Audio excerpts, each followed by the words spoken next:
É, tem uma coisa que eu já venho há muito tempo alertando, trabalhando também no que tange a isso, até mesmo no canal do YouTube, no meu podcast, né, nos vídeos do Instagram.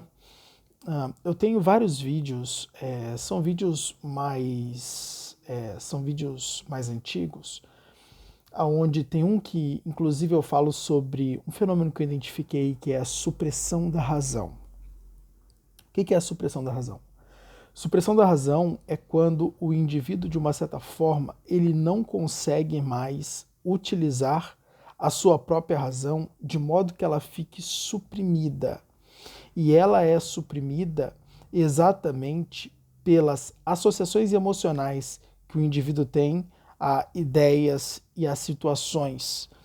Então, basicamente, né, ele não mais consegue utilizar a razão e as suas emoções elas se sobressaem sobre tudo. Né? Hoje, quando a gente pega, por exemplo, a política, a gente vê muita supressão da razão. O que acontece?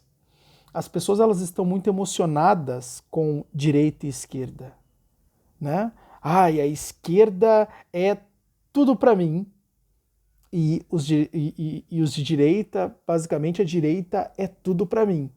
Né? Então a verdade é que os de direita, quando ouve os de esquerda falar, não conseguem ouvir.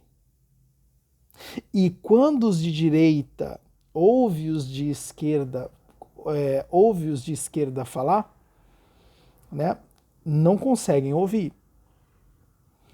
Eu nem sei se eu acabei invertendo aqui. Mas quando um fala, o outro não ouve.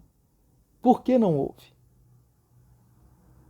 Porque, de uma certa forma, eles estão apegados a certas emoções que estão associadas às suas ideias. Entende? Então, inclusive, se você fala o nome do presidente da República perto de uma pessoa de esquerda, você não consegue mais falar com ela. Entende? Ainda que você cite uma coisa real, que dentro da estrutura da realidade foi boa e que o cara fez. Ainda que você fale que ele fez algo bom, a pessoa, de uma certa forma, ela é capaz de desqualificar isto, mesmo sendo verdade, só porque ela tem emoções associadas a um outro candidato. A política, ela tá cheia disso. E isso suprime a razão. Por quê? Porque essa essa prisão, né? Essa prisão não, mas essa associação emocional muito forte às ideias acaba impedindo você, de uma certa forma, de ouvir e qualificar as ideias que estão sendo emitidas. Então, a verdade é que essa supressão da razão prejudica a comunicação. E não só a comunicação, ela não permite com que as ideologias elas sejam de fato processadas e refutadas num nível o qual dessa refutação saia determinadas antíteses boas que podem cooperar para o desenvolvimento das ideologias. Então isso não acontece. É por isso que as pessoas ficam presas naquilo que pensam e não evoluem intelectualmente. Né? O campo das ideias ele não tem um progresso, ele fica sempre estagnado ali. Né? Então as pessoas jogam candidatos como se fossem candidatos de estimação, né? E não tem um consenso. Ah, isso na esquerda é bom. Ah, isso na direita é bom. Ah, isso ali é bom. Isso aqui é bom. Isso é virtuoso. Isso é interessante. Não tem essa qualificação. Se é de esquerda é tudo ruim. Se é de direita para a esquerda é tudo ruim. Nada presta. É que nem eu analisando os MGTOWs. Os MGTOWs, todas as mulheres não prestam. Não tem uma. Não tem uma mulher na face da Terra que preste. Tem um psicólogo muito interessante que é interessante estudar, mas é complicado. Porque nenhum dos livros dele foi traduzido para o português e todos esses livros só estão disponíveis em francês. Então, quem quiser ler, vai ter que pegar os livros e traduzi-los. Não tem outra forma. Essa é a única forma de ler esse autor. O nome dele é Pierre Janot. Ele foi um grande psiquiatra na França. E ele estava realizando pesquisas acerca de uma doença chamada psicastenia, né? Uma psicopatologia que hoje é tida, né, pelo DSM e não é muito falada, o que é uma pena, né? O que é uma pena.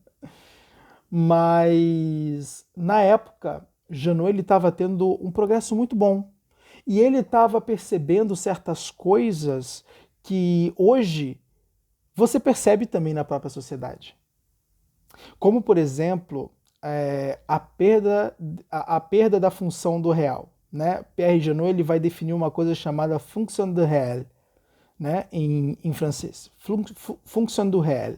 E essa função do réel, ela vai ser basicamente a função do real, traduzindo para o português. Né? O que seria a função do real? A função do real é a capacidade que o indivíduo tem de absorver a realidade. Então, quanto mais o indivíduo ele é capaz de absorver a realidade, ele tem uma boa função do real. Quanto menos o indivíduo ele é capaz de absorver a realidade e logicamente, por ser incapaz de absorver a realidade, ele vai criar alucinações, é porque, de uma certa forma, ele tem uma baixa probabilidade dessa função do real. Né? Ele tem uma baixa quantidade, um limiar muito baixo dessa função do real.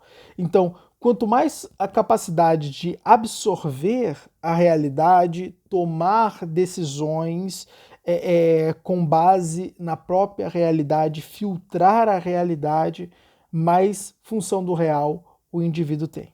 Né? E essa função do real ela está associada a uma coisa que Pierre Janot vai definir como tensão psicológica. O que é a tensão psicológica? A tensão psicológica é nada mais nada menos que a força, né? A força da mente. Né? Então, uma tensão psicológica elevada é uma mente mais forte e uma tensão psicológica mais baixa é de uma mente mais fraca. E agora, conceitua-me mente forte e mente fraca. Né? Isso é interessante para que você possa ter uma noção do que é uma mente forte e uma mente fraca. Né? Uma das coisas que definem uma mente forte é exatamente isso. A capacidade de entender a realidade e processar aquilo que é real. Entende? E quando eu falo disso, eu estou falando que este indivíduo ele vai ter menos propensão à criação das alucinações. O que são as alucinações? A alucinação é uma coisa que faz muita gente sofrer. A alucinação é uma coisa que faz muita gente sofrer. E por que faz muita gente sofrer? Porque ele não consegue entender o que se passa na realidade. Ele vive apenas no campo das ideias. Ele vive no que é chamado pela filosofia de abstração.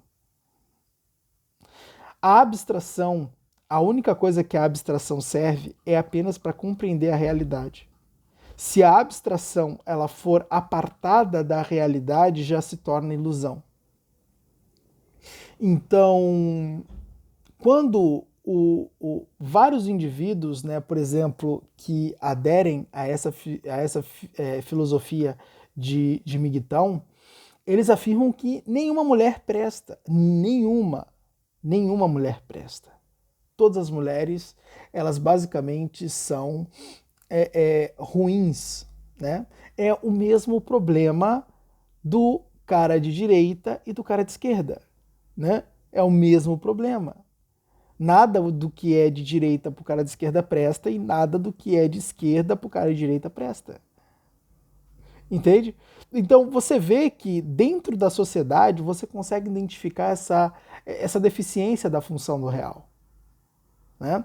Aonde os indivíduos, de uma certa forma, eles não conseguem perceber a realidade como ela é. Imagina, nenhuma mulher presta. É impossível, nesse mundo de bilhões de pessoas, não haver uma mulher que preste. Então, todas as mulheres são casos perdidos? Será que isso se trata da realidade? Você que está aí do outro lado, será que isso se trata da realidade? Hum? É óbvio que isso não se trata da realidade, porque em algum lugar do mundo há alguém que preste, há um homem que é justo, é honesto, há uma mulher que é justa, é honesta, né, capaz de amar.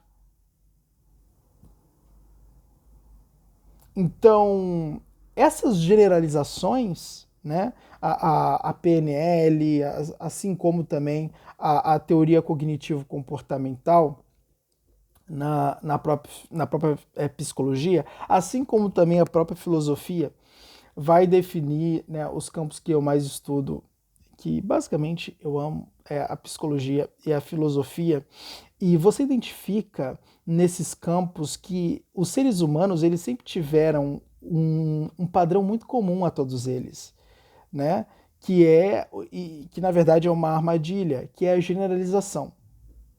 Ou seja, eu possuo uma experiência e dessa experiência eu tiro uma visão de mundo global. Ou seja, eu basicamente me relacionei com uma mulher que não presta, né? Aconteceu vários problemas, eu sofri bastante nessa relação e a partir daí eu tomo uma visão de mundo de que nenhuma mulher presta, né?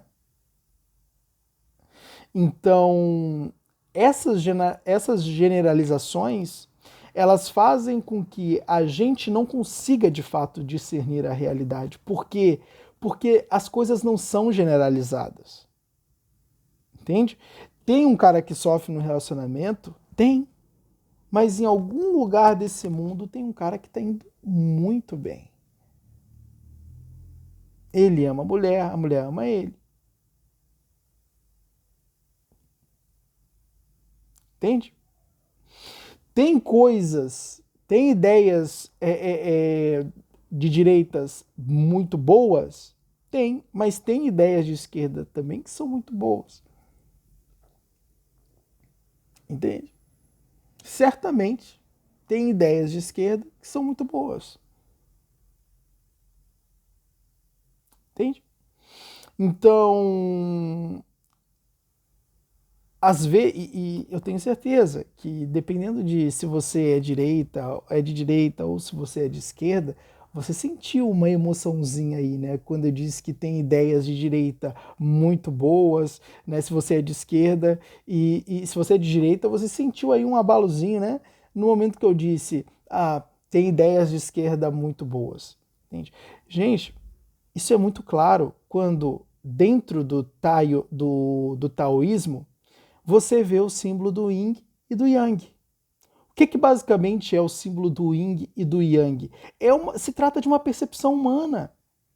Uma percepção humana de que dentro de um mal sempre há um bem e que dentro de um bem sempre há um mal. Entende? Ou seja, não existe algo que é plenamente ruim e não existe outro que é plenamente bom. As coisas elas têm a sua dualidade. O mundo não é só céu, é céu e inferno. Então, perceba isso. Isso traz uma maturidade gigantesca para o indivíduo humano. E a restauração da função do real, ela é primordial. E é uma das coisas que a gente tem que buscar, de fato, para compreender o mundo da forma como ele é.